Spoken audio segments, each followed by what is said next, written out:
Hello, today I'm going to show you how to use Storybird, a really great application for having students create visual stories.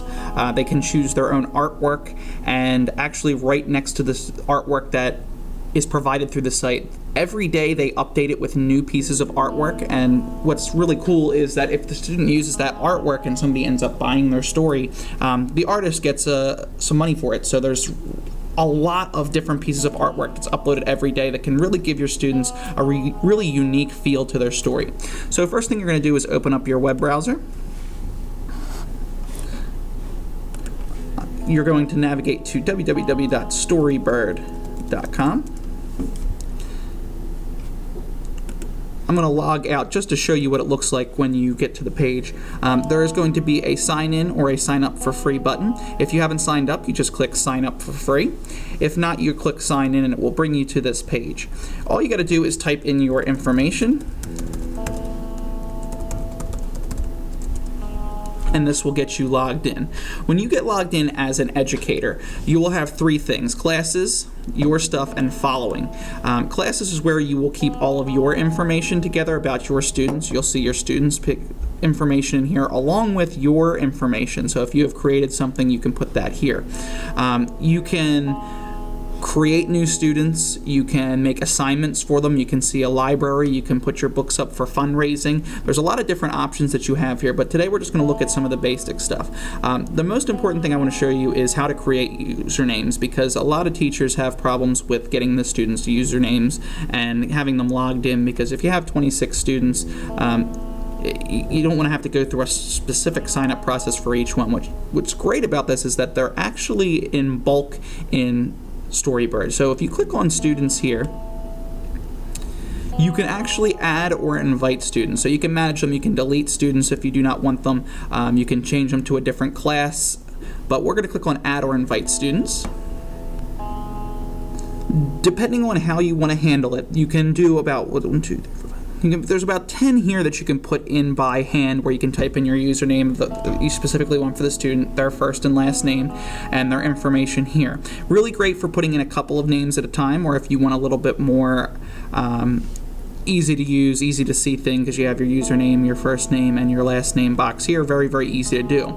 If you want to do a bigger amount, there's a couple different options you have. If you click Need More, bulk creation here, you can create logins for a larger number of students. So I'm going to click that. A little box will open up. Here's where you tell the computer how many you wanted to generate. The minimum is 30, so you may have a couple extra if you have a class of 18 or a class of 25. If you just click generate accounts, this will make you 30 random accounts. So students will have a random email with a random password, and you can print them out. However, if you come over here, you can actually do it by username. So I could say I want my username to be Tom M 2014.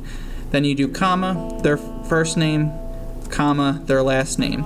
Hit enter, and you type it in for each one. That way you can have a little bit more control on what the students are named, then it can give you a little bit more information about the student. And then when you're done, you just click generate accounts.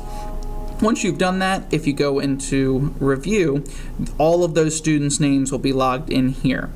You can actually, if you click on students again, you can print out names for the students. So you can do a class list, which if you click here, this will give you a list of all the students' names. So if you want to have that posted in the room, you can do that. Or you can give the students a specific login card. So if you click print student login cards, you'll get a specific login card for each student that they can keep in their binders or their notebooks or folders. Really, really excellent feature for this, because it's always nice to have a nice login that's not on just plain cardstock. Let's get into the bulk of how to use the program. What you can do is a few things. If you click on right at the top, you can actually start to create something. And as I was mentioning before, you can pick between a lot of different art styles. So you can click on any one of these art styles, or you can pick a tag. So for example, I want funky. I click on that and it loads some pictures of some funky looking artwork. And as soon as I click on it, let's say I want this one here, I can even look at some of the other artwork by this person. So if I wanted to do something else, I could click on this one and I say, yeah, I want this one. I like this one a little bit better. And as soon as I click use this art, it's going to ask me what type of book I want to create. If you are doing a free account, which most of us will be doing, you cannot do a long-form multi-chapter book. You have to choose between a picture book or a poem. So I'm going to click on a picture book. Give it a second to load up. And here is where we start. There's all of this different art by this artist here. And you will see that down here, there is a page list. I'm going to move my recorder out of the way so we can see better. What you have here is you can start with a cover, and you can choose a cover style, a classic, a landscape, just to show you what they look like. Here's classic, landscape, journal, iconic. And when you select your cover, right in here is where you're going to give your book a name. So I'm going to call mine The Fun Cat. Here is where your by, so I'm going to put by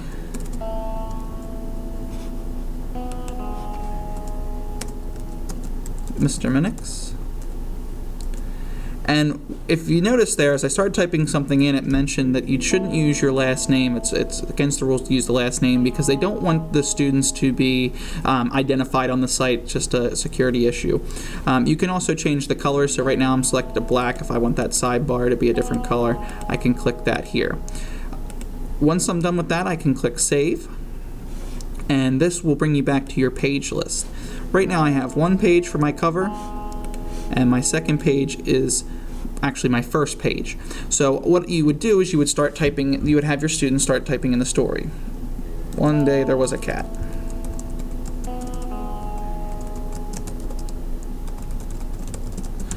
And you can have it be as small or as large as you want. And the students can change the picture by dragging these over. So this is all the different pieces of art that this person has created. So if I wanted it to be this one, I can say OK. And then when I add a page by clicking the plus button, I can say next I want this one.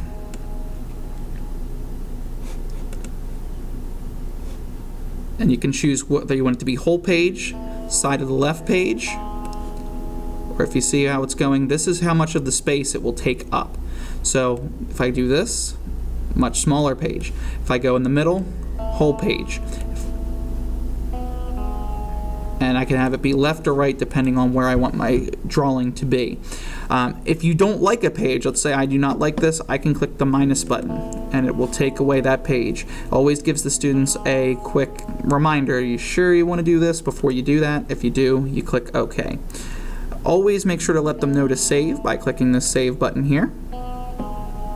And the last thing, let's say we were finished, obviously not a full story with one page, but for me what I would do is I would click menu and I would click publish.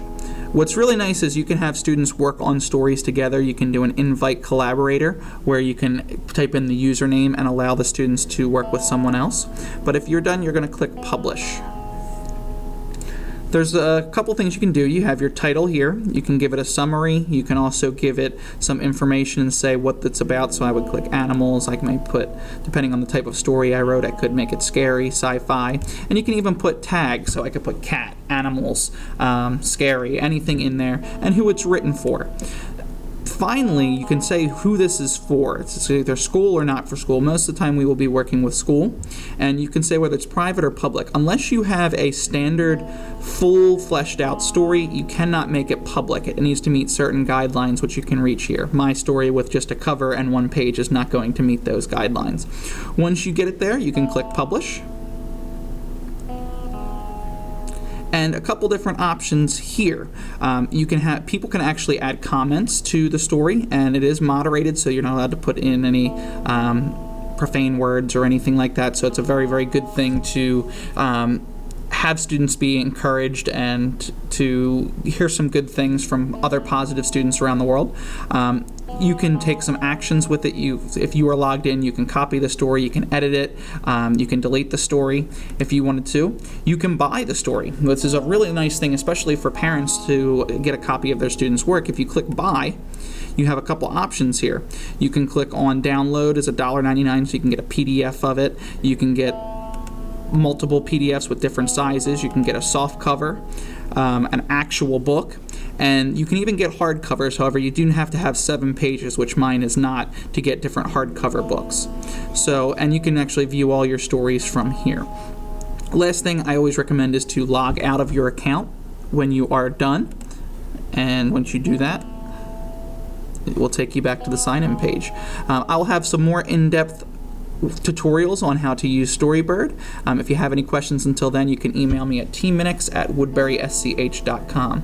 Thanks for watching.